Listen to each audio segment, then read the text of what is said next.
Hello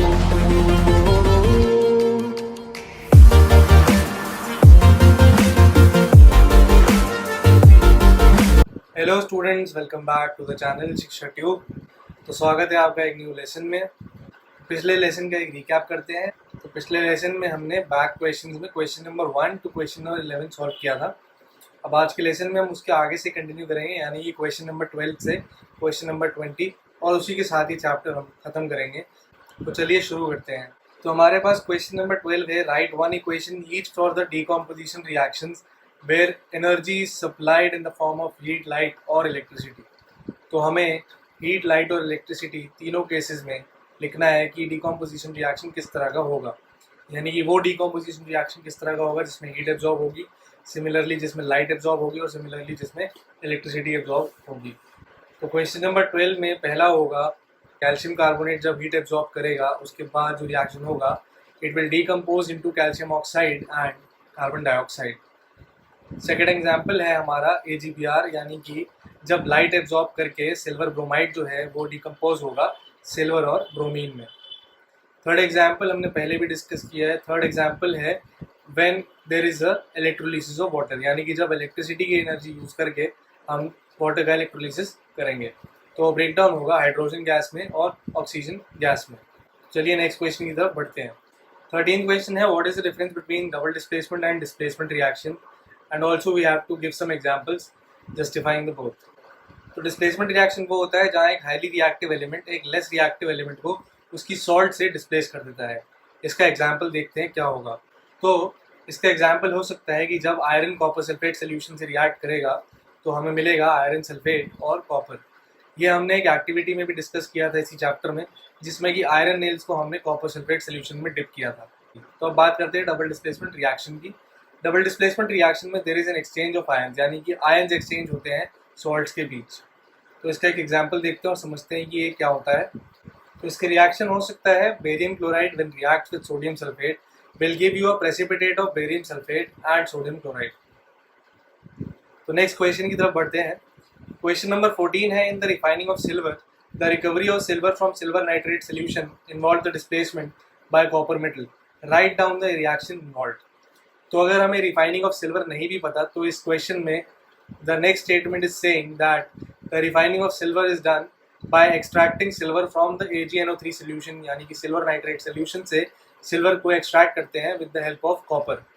तो जब silver nitrate और कॉपर का रिएक्शन होगा तो copper being a more reactive metal will displace silver from the salt of AgNO3 और द सोल्यूशन ऑफ AgNO3। तो देखते हैं इसका रिएक्शन किस तरह से बनेगा। तो इस रिएक्शन में हम क्लियरली देख सकते हैं कि कॉपर आयन ने सिल्वर आयन को डिस्प्लेस कर दिया है। तो इस रिएक्शन को हम लिख सकते हैं कि this is also the refining of silver. 15th question है, what do you mean by a precipitation reaction and also give an example.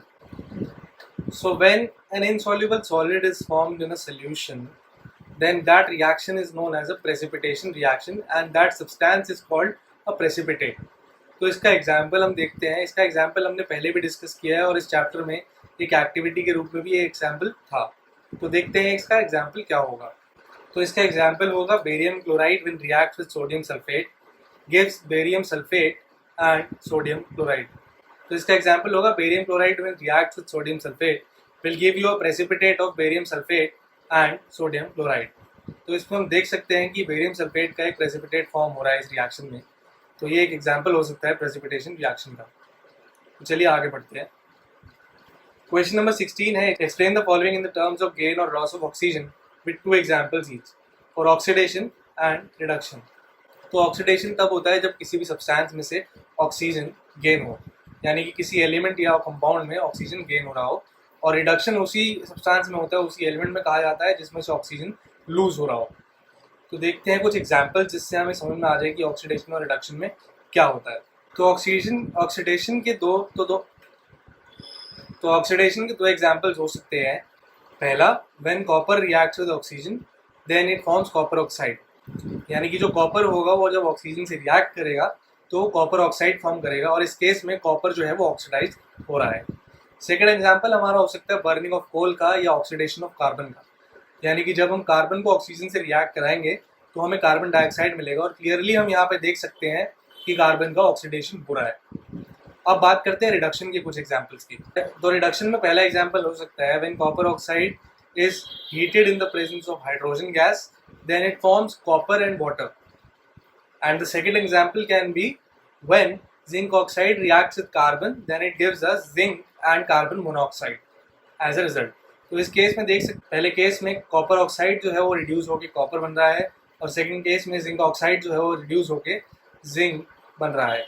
तो रिडक्शन के केस में ऑक्सीजन लूज हो रहा है बोथ कॉपर ऑक्साइड और जिंक ऑक्साइड से, जबकि ऑक्सीडेशन के केस में हम देख सकते हैं कि कॉपर और कार्बन दोनों में ऑक्सीजन गेन हो रहा है। तो ये एग्जांपल्स हैं ऑक्सीडेशन के। तो चलिए आगे बढ़ते हैं।